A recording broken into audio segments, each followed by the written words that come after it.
So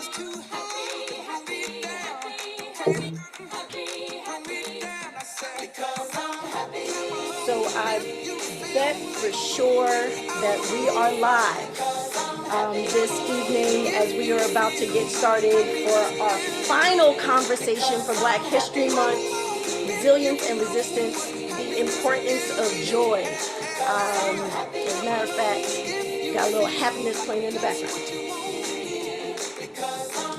I welcome everyone to this space tonight. Really, really appreciate our special guests that have come this evening to be a part of this discussion. The dream that I had about how to start this, there was no question in my mind when we're talking about joy, the individuals that I wanted to invite into this space. Nikki Rogers, Lisa Good, Damani Farley, and Batman himself. And so before we start this conversation, as a reminder, if you are watching on Facebook, on YouTube, on Instagram, this is being recorded. We appreciate you being here. And those that are in the room with us on Zoom, if you have questions, comments, thoughts that you want to share, you can drop them in the chat, or as we proceed, there will be an opportunity for community conversation, right? Because it's about who? All of us. So as we begin, I'm gonna ask my esteemed panelists to introduce themselves, quick 30-second intro. And I'm gonna start with Nikki Rogers. Good evening, everybody. Jamaica, absolutely honored to be here. These panelists are wonderful. You are amazing. So thank you so much for the invite. And thank you everyone who's joining us. I am a Waterville girl, born and raised, Siena College grad, was on the cheer team. So that might've been part of my intro to joy throughout those years as a cheerleader for 16 years. Albany High School educator, Trinity Alliance is part of my resume, Maria College, and all that wound me up to being a yoga activist with an intention to bring yoga and its joyous energy, its healing energy to uncommon spaces and people who have not experienced it as much as they should have the privilege to. That's me. Glad to have you here. Pass it off to Lisa Good. Hi, I'm Lisa Good, Albany resident, founder and director of Urban Grief, and I wear a lot of hats in the community. And we're a happy crisis responder, just a resource. So here tonight, and I'm glad to be with my colleagues whom I all love and respect highly. So I'm looking forward to learning from everyone tonight. I'll pass it to Damani. Yes, Damani. What's up, everyone? How you doing? I am absolutely overjoyed to share space with you. Nikki, the great, Lisa, great, my guy, Batman, Jamaica. I'm just happy to be here with y'all. I'm born and raised in Schenectady. First and foremost, I am a Black father, Black husband. I serve on Schenectady City Council, work in Schenectady City School District, and I have a small consulting company around education and diversity, equity, and inclusion, the word you're not supposed to say anymore. So we in the house for sure. And just, I arrived courtesy of my ancestors and people who have just laid everything, including their lives on the line for me to be here. So just gonna make the moment of this and just enjoy spending some time with the folks. So glad to have you here. And my dogs want to start acting up in the background now. Listen, Roman already came in here, so we already know. Like, we already saw Roman. Like, it is what it is.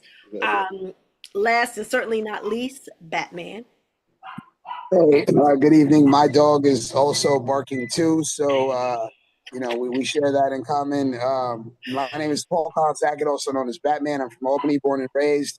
I'm executive director of the Red Bookshelf, vice president of Albany Fund for Education. I'm on the board for Trinity Alliance and a couple of other things. And a lot of times our work is in making people understand that there is joy to be found, where to find those things, even in the darkest of times. So very happy to share this space with all the other incredible panelists. And I want to be like Jamaica when I grow up. Hi, Young Tamara.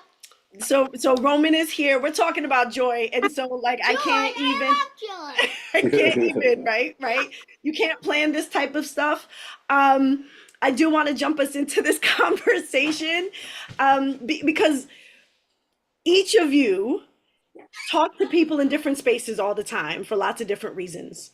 And you interact with a variety of individuals based on all types of different demographics. Um, and you have particular lenses that you sit with. So, speak to us about the importance of joy as it relates to resiliency and resistance in the way that you see it. And this time I'll start with Lisa. Oh, joy. um, so wow, I mean, the people that I work with have experienced the most horrific and tragic events imaginable. And so, as you would guess, the idea of joy is so far away from their reality. It's it's as if every moment of joy that they may have experienced throughout their lives is now those memories, those feelings, those sensations, the spontaneity of it all is just gone. It's cut off almost. There's a before and an after. And so part of the work, from my perspective, is one, holding people in their brokenness long enough to where they can start to see the pieces of their lives come back together. And in that mosaic, in that mending, they begin to find glimmers of joy and a pathway back to remembering the joy. And so much of the joy that they need to remember is tied in with people and places and things that they have lost through tragedy. That you know, there's a tension there that they, in order to really hold the joy, they must also be able to tolerate the pain. And so part of, how I see it is that, in order to experience joy in the midst of adversity and trauma and, oppression, is that you also must be willing to accept that in order to get to joy, you have to endure the tension that between pain and being okay with that in order to remember you, I might have to cry first until then I can get to the joy. I might have to you know get calm and safe in my body, right? And so a lot of people actually, it comes from those places of where we're able to settle the body down and settle the nervous system down. We're able to, take a sledgehammer, if you will, to some of those emotional blocks. Because honestly, a lot of our people they don't feel that they're worthy of joy. Is a huge, huge mindset that is deeply rooted in internalized oppression. It is deeply rooted in past traumatic experiences, and those in that internalized oppression and past traumatic experiences collide with current events, external and internal. There is this broader thought that, am I even worthy of joy? um and therefore, is it something to pursue in as a part of my pathway to finding resilience, and based on what I'm dealing with in this present. It is indeed a lot. And I thank you for that because I do believe too often we don't talk about grief and all the aspects and what that looks like. Um, Nikki, joy, resilience, and resistance. So it seems to me throughout my experience and in my observation, in my almost daring to move against everything that has been set up to oppress or to suppress. It's an act of defiance. I find personally my joy is an act of defiance, and claiming that space and finding that worthiness, as Lisa talked about, and the safety within the body, so that all of it can originate within. So what yoga has brought to me and what movement practice over my years has shown me is that you have a reserve of these things within you. And if you can tap into that, if you can make a pathway into that, you can always find your way back, right? So in yoga, we say you can always find your way back to the mat. The mat is never judging you because you haven't practiced yoga in 2 months, 2 years, 2 days. It doesn't matter. But as long as you can find a strategy, and movement is just such a huge thing, like Lisa was saying, and I think you're familiar with the body of work by Bessel van der Kolk, The Body Keeps the Score. So our tissues actually hold on to trauma. And you're seeing things, healing modalities that are coming up where energetics are being worked on, and you're tapping, and people are bursting into tears. I've had it happen on a yoga mat at the end of a practice where something's locked inside the body to protect the brain, so the brain can continue to move forward to survive. And then once you can find some safe space, whether it's with someone that can help you hold those pieces and hold that space, and you can break through, then you have an opportunity to heal those things that you yourself needed to keep real low, because you had to keep showing up in the world as a father, as an employee, as a business owner, as a vice president, whatever the things are. Life doesn't let you just tap all the way out. Yoga practice does let you tap all the way out. So those kinds of things, relocating your joy, knowing it, just remembering that it's there and that it is your birthright. Those are some powerful, just first steps to adjust the mentality, to shift away from suffering and surviving to joyful thriving. It is our birthright. I'm gonna put that on a t-shirt. So both Batman and Damani, y'all work with younger folks quite a bit in different ways. So Damani, through your lens, resilience and resistance, talk about joy for us. Yeah, well, so this is something that I'm still learning. Quite honestly, working in youth advocacy, a lot of times, and especially when you're advocating for Black and Brown youth, the negative and the disparities are so clear that you become almost kind of calibrated to like always be in the mode of like looking for the injustice and fighting so much that you almost start to condition yourself. And I think to Lisa's point earlier, there's almost there's some connective tissue between that and like self internalized oppression, because it's like joy is a concept that is kind of strange and unfamiliar when you're in the work, if you will. Does that make sense? Like sometimes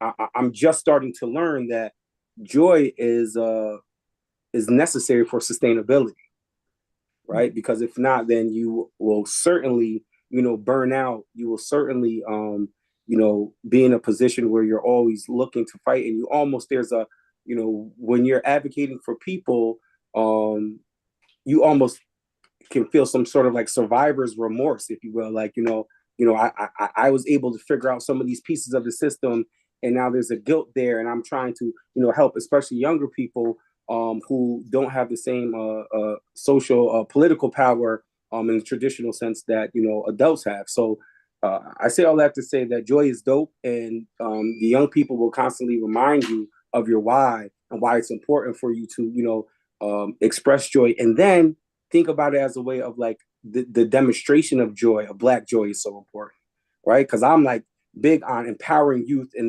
their voice and making sure that their voices are heard, but like just learning, quite honestly, about making sure that I demonstrate to them the joy and the fight and the resiliency. I love the fact that I work with resilient young people, but we're fighting against the setting conditions that caused them to be so resilient. So yeah.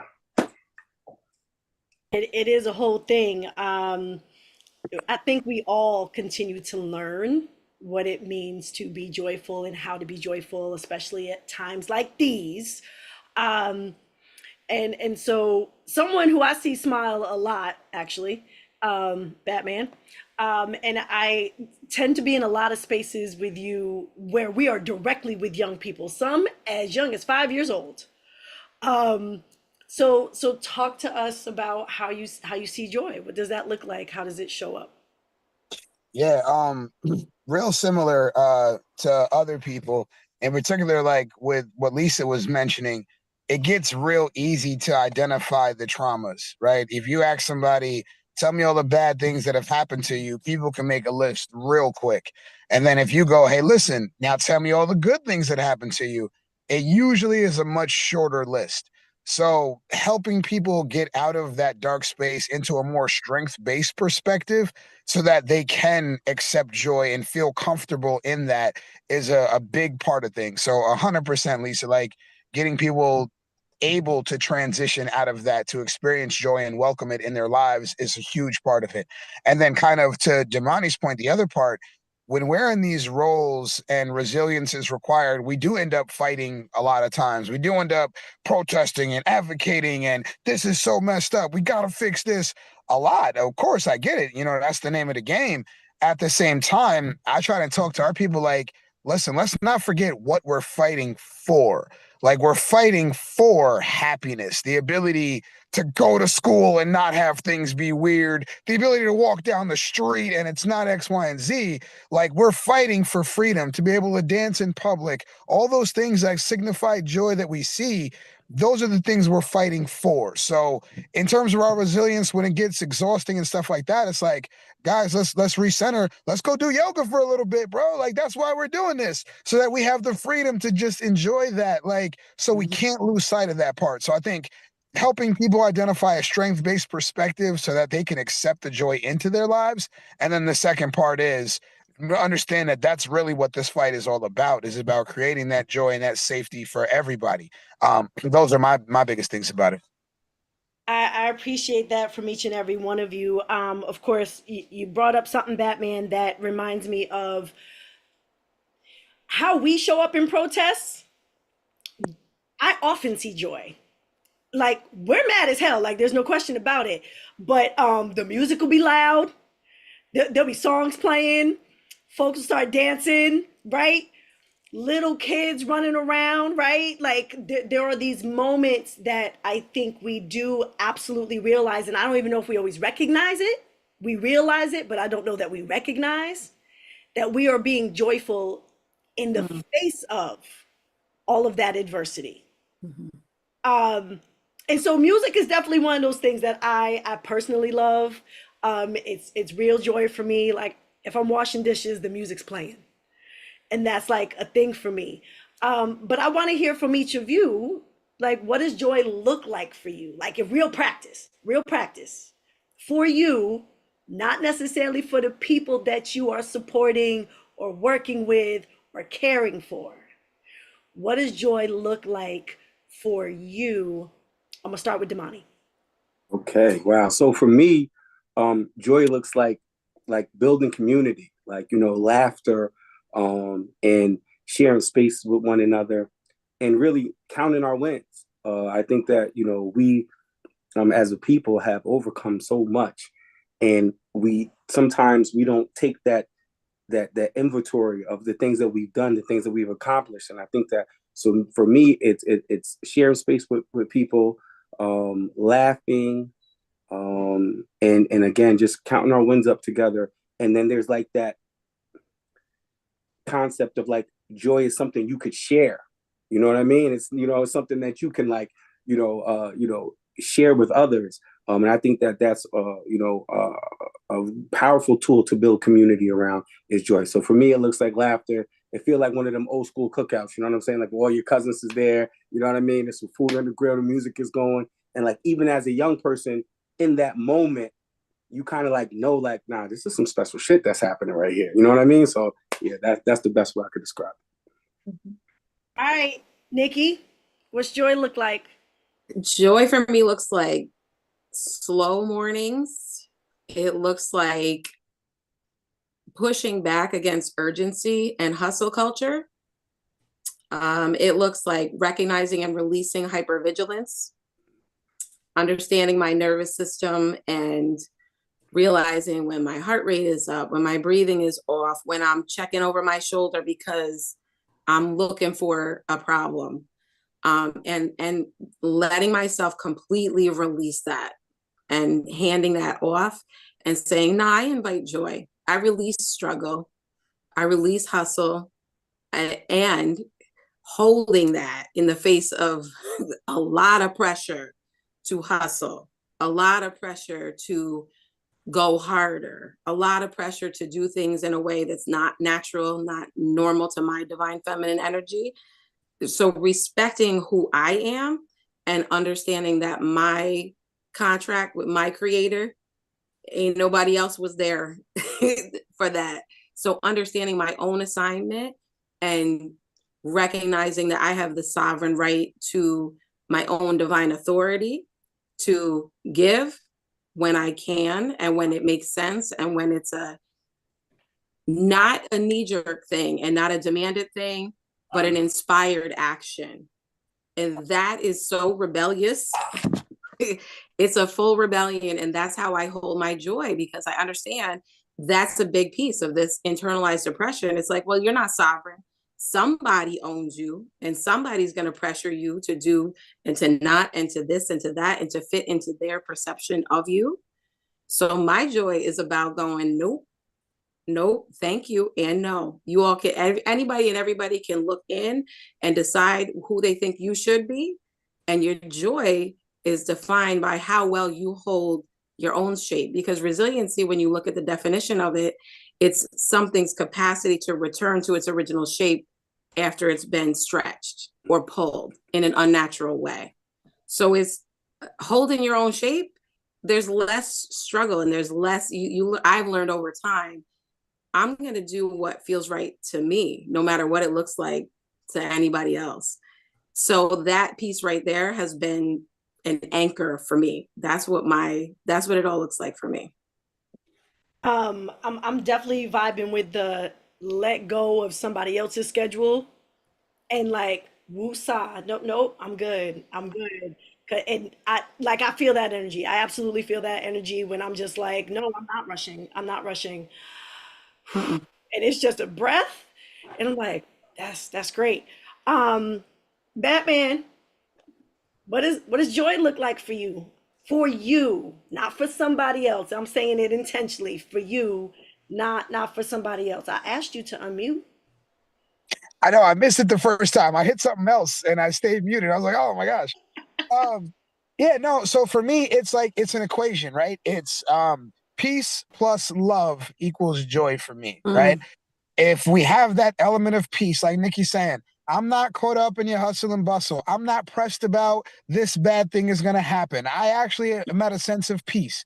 And then if you have love in your life, I think that creates the ability to be human at its most basic, reality of that's when people create things. When people are at peace and you're embracing love, people just start painting, they start singing, you start dancing. You can't help but do those things. So it's like for me, and then specifically for me, I guess, I have a couple of things, right? Like what Damani was saying, like about the cookout kind of thing.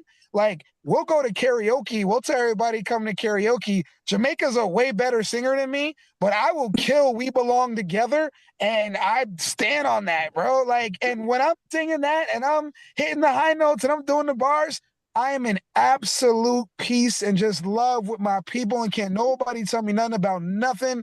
And that's my moment right there. And then I'm not even gonna hold you. My other moment is camaraderie and like brotherhood, like with my friends and stuff like that, where a lot of times we're doing security or we have to go do this or we're running a workshop and this and that. But when we go home and everybody comes over and we're playing a video game and I beat everybody because I'm really, really good at those things.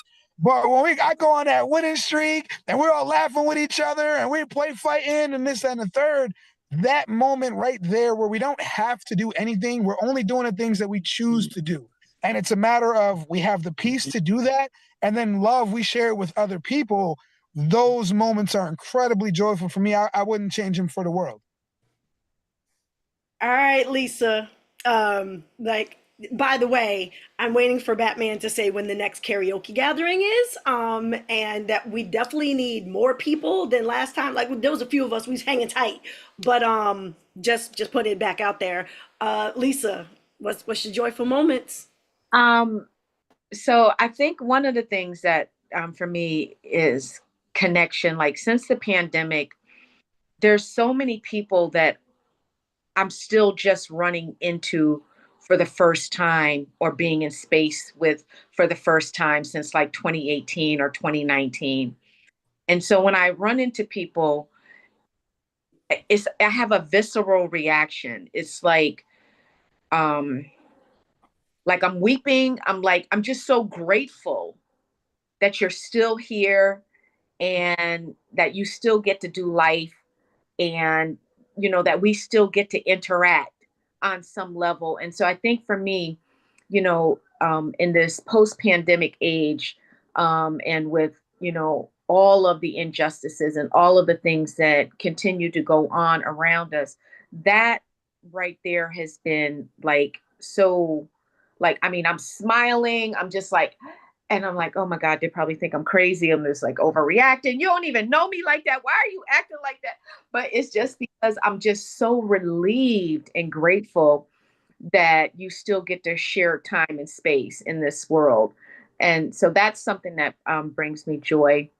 The other thing is that um, this idea of compassion and empathy, to be the recipient of compassion and empathy from unexpected places. It kind of gives me, it helps me to maintain my hope in humanity, where I experience these, these acts of compassion and unexpected grace at the moments when I need it the most. And that helps me to be able to give myself grace. So when I have moments where I'm able to give myself grace, show myself self-compassion at the same intensity that I would someone else, those things give me a kind of a peaceful kind of joy that I really can't like explain. Um, and so that gives me joy. And then the last thing I'll say is my faith gives me joy, right? That because I understand from my faith point of view that my joy is not contingent on what's happening around me, that my joy is a part of my inner being that I am responsible for nurturing as I walk out my relationship with God.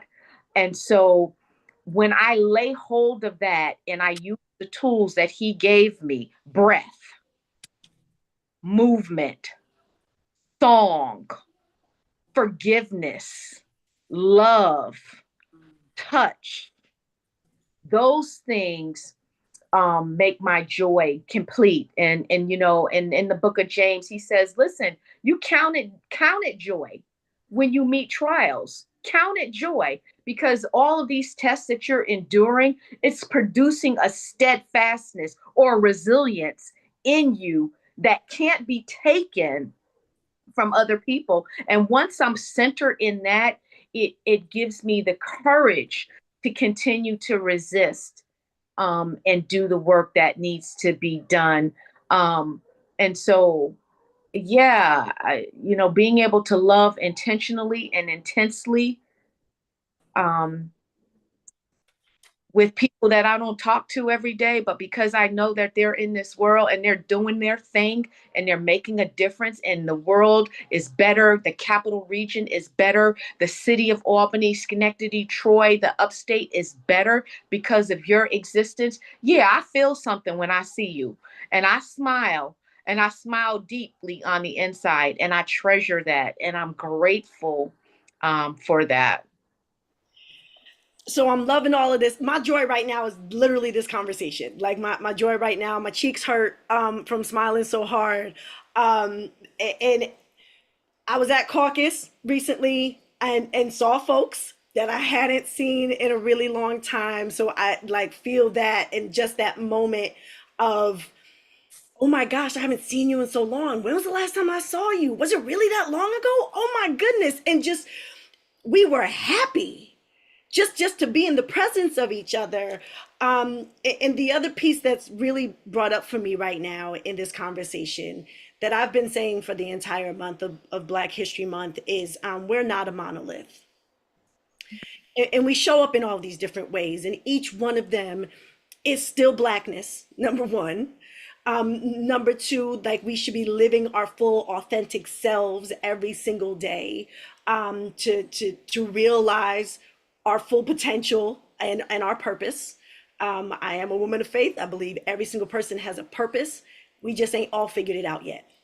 And I am reflective of the fact that as Black people specifically in this country, there's no version that we would have made it this far without joy. There's none, because then why else are we doing it? Like what is the purpose? How do we get up in the morning with all that weighs on our shoulders every single day? And I've seen some amazing photos and videos and news clips, you know, the old black and white stuff showing, you know, history, that typically we have to go looking for because ain't nobody giving it to us, right? That we don't see us joyful in those spaces on that timeline of, you know, all they're going to talk about is enslavement. So like all of this, I think is so incredibly important. Resilience, resistance can't happen without joy, and that it shows up in all of these different ways. I know a couple folks had dropped in the chat here on Zoom, and there's definitely some folks watching on Facebook that are in love with this conversation, y'all. They're just loving it. They're loving it. So appreciate that. I do want to say that one of the things I went to church during caucus, and BB Winans, yep, he was there, and he specifically said, "In turbulent times, we should rejoice." If we ain't in turbulent times right now, I don't know when the hell we were. So, like, as we're having this conversation, folks that are either watching on Facebook or you're here in this Zoom with us, like, please share your thoughts, your questions, like, what is it that's weighing on you? Because you've got some experts in the room, you've got some people here that don't just know what joy is, but know what joy is in the face of resilience and resistance. So this is like a prime opportunity for y'all to, you know, pull up and say some things. And so I'm opening it up for that right now. And of course, panelists, as we're going, if there are other things that you want to add, please do. I did see that Batman let all of us know that they're going to be at karaoke on Thursday at 8 p.m. on Broadway in Albany. I'm going to ask him to send that to me later so I can share it with everybody, because he said, come through. He said, pull up. So we're going to make sure everybody knows. And I do want to share one other thing that's in the chat is someone said that for them, joy is when my son spontaneously asks for hugs or smiling at a complete stranger, just because I can afford not to scowl in anticipation of a fleeting negative vibe. Like all of that, all of that. And anyone that puts anything in the chat, understand that you can raise your hands, you can come on mic yourself, and you can be your own voice. If you rather us read it, that's fine, whatever your comfort level is. But I do challenge you to be a little bit uncomfortable and say the things that are on your heart right now, or the questions and ideas that you have. So if your hand goes up, I will call on you. Tabitha, yes, please, ma'am, come on, Mike, and say your words. Good evening. I hope all of you guys are doing okay. It's so nice to be here. I appreciate you so much for putting this on. And one of my most treasured, like vivid memories of joy is working on the march, brunch, and rally that we did in 2019, the sights, the sounds, the look on people's faces, like it's very visceral. I would think it's kind of like a kid going to Disney World. It's a visceral memory. So I think everybody who was part of that, or anyone who came. Some things that I want to react to is, for one, thank you everyone for your insights. I think one thing about having the history that we have is that, you know, some things are epigenetic. So as in the same vein that there's negative things that are epigenetic, we definitely have positive things that we carry through us. And I think joy is definitely one of those things. Lisa, when you were speaking about we're allowed to feel joy, is definitely, I think, a learned behavior that's coming from like necessity to survive. And case in point, Black women tend to martyr or mule in organizations and movements. And, you know, that is not a healthy way to go about it. But rooted in survival and a learned behavior we can unlearn, and we can teach the next generation something different. I appreciate also, Batman, you mentioning overall growth mindset and positivity, that, you know, again, we're allowed to feel. When you were talking about, you know, there's joy, freedom, I think is the word, we're allowed. And what's going on, I would say, overall, the way society has evolved to is the outcome they really want is us drained, us, you know, on the hamster wheel, neglecting ourselves, neglecting our family, our community, our dreams, and unconsciously consuming, just being, you know, consuming, and feeding the system that, you know, oppresses and whatnot, and oblivious to injustice in the world. So with that being said, I think that's another learned behavior that we're learning to simply survive in this, and that there's other forms of liberation. And the last thing is, I know there's a national blackout.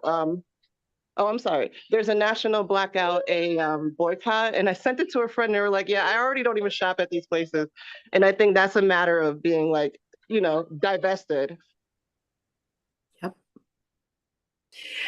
Appreciate that, because when we divest from the negative and invest in the positive, absolutely. I see a couple folks with their hands up, and I'm gonna start with Miss Ivy Morris. If you would come on, Mike, and share your thoughts and your words with us. I don't want to, can't figure out how to work the camera. So I want to say thank you all for doing this, because what brings me joy is this, right? This right here, us coming together, as Tabitha said, and Lisa and Paul and everyone else. We need, as Black people, need to show up together in community and give each other the space that others refuse to give us.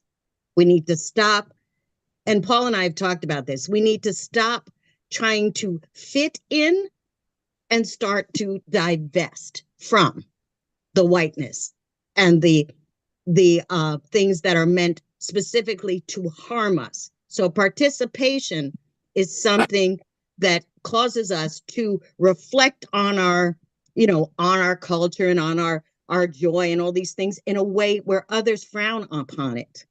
So we need to start to understand that what we bring to this world is the beauty, the creativity, and we are the future. So I want to thank you all for this. This is important. We need to do more of this. Love you. I love you too, Ivy. You know how much I love you. And there is more of this to come. Bit of a spoiler alert. There is going to be a Black women's business meeting coming up. And so Black women, get ready. We about to come together and do some things. But I also see another hand up. Shanima, if you want to come on mic and share your words, thoughts, questions, whatever it is you have for us. How did you do that? I was like, hi, brothers and sisters. Yeah, I'm happy to be part of the conversation. And like our sister Ivy said, we do need to do more of this. I was trying to find my Bible notes because Veggie, backing off of other things that were mentioned about joy and about the transference of of energy and the connotation of things.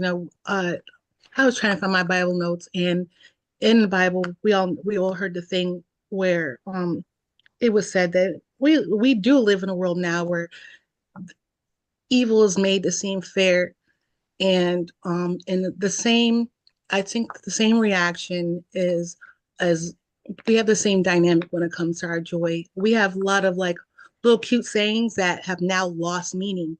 You know, sometimes that's the way it is, or it bees like that, and things like that. And I really believe, for instance, what they say about this area. Um, there are a lot of the reaction to this particular climate and our geographical location is that it's a negative place. But I just refuse to believe that's just the way it is. It's so much more easier to believe there has got to be a toxic transference of energy, because this is not, who we are. And the same thing has happened to our joy. They now, if we could be a us, there would be no theys, but that's why us is so important. But we take our intimate and our inclination to joy, and we triple and double think everything, right? Because we live in a world where every instance, every natural inclination is got to be questioned, and that's not wrong. But what it's easier to believe that is if the world has already have a mode of transferring your inclinations and then shading it with a completely, totally opposite uh, uh, a definition, it's so much more easier to believe, like, our energy isn't being flipped. What is being portrayed to us is a completely juxtaposed reflection of what we really are and of what is really happening. If we believe what history says about times like these, of times of revolution, we would already be dancing in the streets if we really knew what time it was. Janima, always.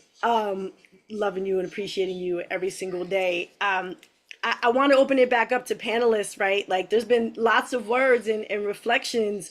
If there's something else that anyone wants to share or talk about, I know we've got some other stuff happening in the chat. I'm checking Facebook to see how we're doing, but Fabulous Four, what say ye? Um, Real quick, and then I'll try to leave space. Or actually, you know what? Progressive stack. Let me chill. Lisa, Nikki, anybody else? Go get them. I'll wait. I don't know where he learned progressive stack from. I have no idea where he learned that from. I'll jump in. Oh, Lisa, go ahead. Was just that when we carry joy, it really pisses people off because they really do want us to be on some type of misery. They really and when you stay grounded, and you choose not to move in that way, it's very perplexing, to people, and sometimes it also, will some people will want to be deliberate in trying to take your joy, and that way cannot be contingent on your circumstances, and so again, even as we navigate this pathway of resistance and liberation, that we're doing, we're continuously doing, the self-care work that we need to be doing in order to repair the harm that comes from those microaggressions, to repair and even release the fears that get very large, and loud. Someone put it in the chat about how loud things are, that we be intentional about doing that. And I think everyone has mentioned the importance of like community and connection. I want to emphasize authentic community and connection, because those are the places and people that I feel safe. And, just being able to lean into that has part of the strategy of how we maintain our joy, how we make it sustainable so that when we are transferring from, going back to something Nikki said in terms of our nervous system and, the epigenetic component of that, we want to transfer joy through our epigenetics, right? We want to, I think Paul mentioned it historically about, where we come from. We want to stir that up. We want to bring that to the forefront. We want to be reminded that it's still possible and that, we can be the conveners of our own joy and the containers for our own joy. Yep. Go ahead, Nikki. Amen. Everything Lisa said, and that last thing you said about being the container, I think there's a lot of emphasis on external circumstances dictating, and that takes away our own personal radical responsibility, where you could follow the template and the thought that you designed all this as a soul before you got here. Every challenge that you meet and face is designed for you, not against you. And if you flip it like that, anytime you pull up on something, something pulls up on you, you go, okay, what is this meant to show me about myself and where I'm at? Is it the same challenge in a different package? I got choices here. It's like one of those books where you could choose option A, option B. How did I do it last time? Did I appreciate and like the outcomes? Did I get what I needed from it? If not, it's all an experiment. Do it different. And then once you can embody that and you can be the container of your own joy and you carry your own atmosphere wherever you go, you are, forgive my French, unfuckwithable. And then once people start to go, oh, she got her own weather. All right, I'm with it. I'm not with it. I'm going this way. I'm going that way. And then you just attract that authentic environment. You attract, and we don't all attract the same thing. Like Jamaica said, we're not a monolith. Find your version of joy. Let others find their version of joy. Be at ease and at peace. If there's misalignment, we not all gonna progressively stack. I'm misusing that. I'm gonna learn what that means later. But the fact is, like, for example, I love nightlife still. You will find me on a dance floor with DJ Truemaster, and other people might be out there for their own reasons that other folks want to find reprehensible. I am there because my joy is in my bodily movement. Not in yoga's cute. I love me some yoga, but if back that ass up, come on. Let's go. I love it. That is fun for me and it's freeing for me. And it's a way that I claim my joy because I know what that might look like to whoever else clutching their pearls. Clutch all you want. I'm going to do it but the knees don't work. So finding my own personal joy and inviting groups of women, professionals, VPs, massage therapists, the florist, we outside, the nurse. Come on, girl.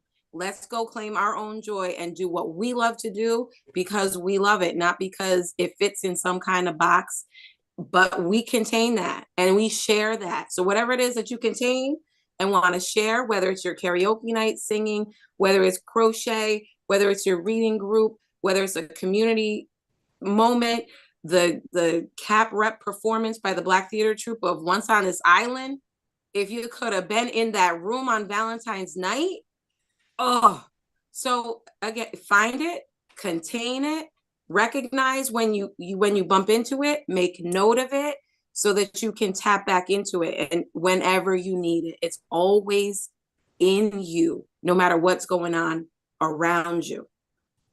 Before I get to Damani and Batman, Nikita had dropped something in the chat that was about seeking out joy and just wanted to invite her to come on mic as soon as I find her name so she can come on mic. There she is. All right, Nikita, let's hear your voice. Good evening, everyone. Thank y'all so much for having this space for all of us tonight and always. I've been real intentional with seeking out joy. When Nikki was speaking, it resonated with me. I've learned as soon as in the last couple years about how much our body does keep score and listening to my body when it's in place in situations and in response to things. And so everything else that's happening right now is so loud, and I really believe it's trying to drown out our divine purpose, drain our spirits. When I saw that this discussion was around joy, I was like, wow, this is on time because joy is where life is. And so I strongly believe our advocacy and our movements must center that joy and not the fear, so that we're not in that hamster wheel. I thank you for this space. And one of the things that I've been looking at a lot more is my inner child and a lot of the things that brought me joy. It's one of the things that we're looking at in my therapy journey. And so delving into the arts as an adult, it can be a little scary to be creative, but delving into the arts and finding that childlike joy so that we can fully live our divine lives in this human experience that we have as spiritual beings. I appreciate you being willing to come on mic and share that with us. I'm giving us a 5-minute warning because I am intentional about time. I said we are done at 7:30, so understand me, we are going to be done at 7:30. So what I want to do is Tony Gaddy's got 30 seconds for whatever it is that he wants to share, and then Damani and Batman. Go ahead, Tony. I shall be brief. I want to thank you, Jamaica. Every time I see you doing what you do, I'm so proud of you. Knowing that we've known each other for so long in the journey that has brought us here. I want to thank the panelists. My one question is, what does the panelists do to find joy in a quiet place? What does quiet joy look like? So Damani and Batman, definitely, like, with your other thoughts, you can add that one too. Go ahead, Damani. Okay, so I think for me, a quiet place, how I found joy is sleeping. I enjoy a little rest. You know what I'm saying? So ain't nothing wrong with that. Definitely. But I often, y'all, I like to talk to myself. If y'all see me next to, like, in the car next to me, I have to, like, pretend like I'm seeing it, so people be like, "What are you talking?" I enjoy conversations with myself, and being honest with myself is a way that I find joy in those quiet times. I mean, so I guess for me, what I want to talk about a little bit in closing is that recognizing what we talked about earlier around, like, there are intentional actions to steal joy, right? There are thieves of joy, and sometimes people who are on the front line, kind of boots on the ground, sometimes our joy can get kind of depleted from us when we do things like when we're trying to, like, retrofit justice in unjust systems, right? And when we're trying to, like, make moral appeals to systems. And I think that is, something that, we want to be mindful of when we're on our journey, is that it's okay to recognize that the board that we're playing on wasn't designed for us to win. And some of the work that we're going to do isn't going to be revolutionary, but it is going to be harm reduction. And it's okay to value and understand and still value that work. So I just want to say how dope everyone is, how amazing it is to look at your faces. As we're talking about joy, I'm seeing all the different little squares and the smiles on the face. It's definitely filling me up with love and joy in the moment. I greatly appreciate y'all. So I spent a lot of time in schools. So in closing, I'm going to give everybody some homework really quick. I want y'all to just take a minute, really quick, and you don't have to do it now. I'd appreciate it, but take a minute and think of someone outside of yourself who has helped you experience joy, right? And then your homework is, before the close of tonight, try tonight, but you need to get in contact with that person and let them know, when I thought about joy, I thought about you. I think that that's something that if we did that would be an amazing thing, that we can spread more joy, spread more love. And as always, Jamaica, all the people hear me. I'm just, again, humbled, blessed, and greatly appreciate being able to share this time with y'all. But do your homework. All right. All right, so Batman, give us one quiet place and then your closing thoughts for this evening. Yeah, find a quiet place. I don't care if it's in the morning when you first wake up. I don't care if it's when you're on the toilet. I don't care if it's when you're on the bus driving you at a red light. It really don't matter to me. You find a quiet place. And then for me, it's a gratitude-based perspective. Not for nothing, a lot of things happen, but there's always something to be grateful for. And for me, a lot of times that comes with reframing things. Like, I got my baby's here and she's going crazy. I'm like, oh my God, my baby just punched me in the face. But I'm like, she's climbing on my head. But then I'm like, you know what? There's going to be a time when she's older and she can't climb on my head. And she's not going to want to be around me because she's a cool teenager or whatever the case may be. So I'm wild appreciative of every single moment. Every single time I have to change a diaper, I'm like, there's going to be a time where I don't get to do these things or get to be around her like that. So I'm going to embrace it and I'm going to be grateful for every single opportunity that I have. And not for nothing, when you can switch and use those strengths to find a gratitude-based perspective, no matter where you're at, it'll help you out of a lot of dark situations. See, I'm so happy about this right now, baby. Like, but yeah, so gratitude-based perspective, take a second, I don't care when and where it is, but appreciate everything. All right. Lisa. I agree. Gratitude, the gratitude part of it. I think one of my quiet places is definitely like walking outside in a park. That's definitely a quiet place. Early morning, taking some time to breathe, meditate, pray, and like someone said earlier, resist the urgency. That hustle and that this, but definitely like being outside, walking, and centering, myself, early in the day through prayer, and meditation. And then the other thing that I know it doesn't sound quiet, but is really, really helps me like turn inward is weightlifting, doing strength training. I mean, that thing does something for me. It does something for me. Um, and it just does. Like I feel it, and even though it's external, and and there might be other people around, but it doesn't matter. I'm like very like I'm tuned in. I'm like, okay, how do I do this? How do I do that? I'm paying attention. It helps me to process and settle. Close us out, Nikki. Quiet space and closing thoughts. Quiet. I know I have to work for my quiet, and I find it in the morning. I commit to before I get out of bed, closing my eyes to visualize. I put it in the chat, invite the highest possible outcomes to your experience each morning. So that's just a guiding. It's beyond. There's a chant that's also in Sanskrit, the traditional yogic language, Om Mani Padme Hum. May the highest possible outcomes be achieved.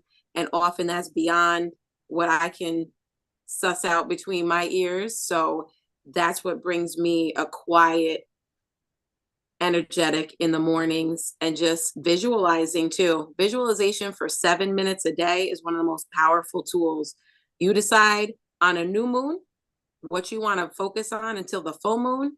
Give yourself that period of time. And if you give yourself a few minutes each day to visualize whatever it is, your highest possible outcome, visualize yourself joyful. What does it look like when you are in your joy? Yes, it looks like that. I see you. And, smile. Just going like this, the psychosomatic connection between you lifting your cheeks releases endorphins into your system. So even if you don't feel it, everybody right now, here's your homework. Lift your cheeks up.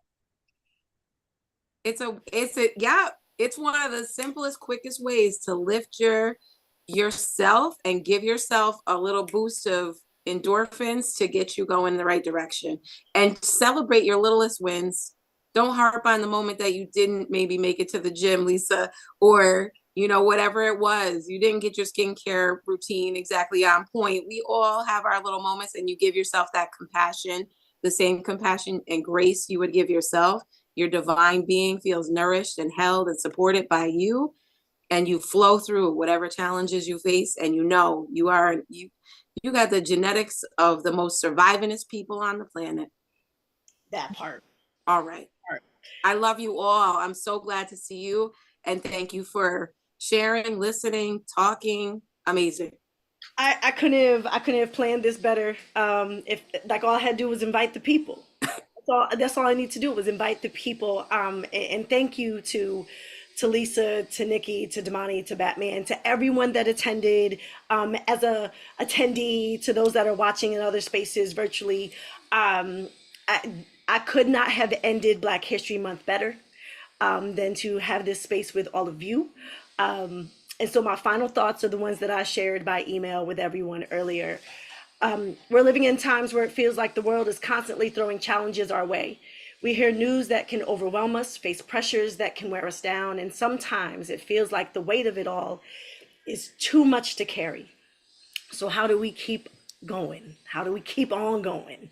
How do we find happiness in the midst of chaos? Well, guess what we did tonight? We explored the importance of joy, not as a luxury or fleeting moment, but as a deep and powerful tool for our resilience and our resistance. Joy is often seen as something we seek when things are going well, but what if we saw it as something we need to create, especially in the face of adversity? How does joy help us stand strong, resist burnout, and stay connected to our sense of purpose when everything else feels so uncertain? Tonight's panel did all of this and found ways that we are not going to gloss over the difficulties we face, but recognize that joy is not only a source of personal healing, but also an act of resistance and resilience. It's about reclaiming our peace, our laughter, our creativity, and using that as we fuel to keep moving forward. And as we dive into joy, let us not forget, we are not a monolith. Each of us carries our own experiences, perspectives, and ways of finding joy. It takes all of us, every unique individual, to make up the collective strength we need to navigate these times. Understanding and celebrating our individuality while finding strength in our shared struggle and humanity, it will allow us to thrive in ways that honor both who we are and then change our circumstances and create the world we all deserve together. And so I hope that everyone, as we wrap this up, has found a better understanding of how joy can fortify us, both individually and collectively, as we navigate these challenging times. Thank you again, everyone. Have a blessed and safe evening. Do your homework. Make sure you tag Damani on Facebook and let him know that you reached out to folks, and they know that they are the joy in your lives. Everyone that was on this call tonight is joyful in my life, and I look forward to seeing y'all at karaoke on Thursday or some other time. Just thank you so much, everybody. I really do really appreciate you. Have a good night.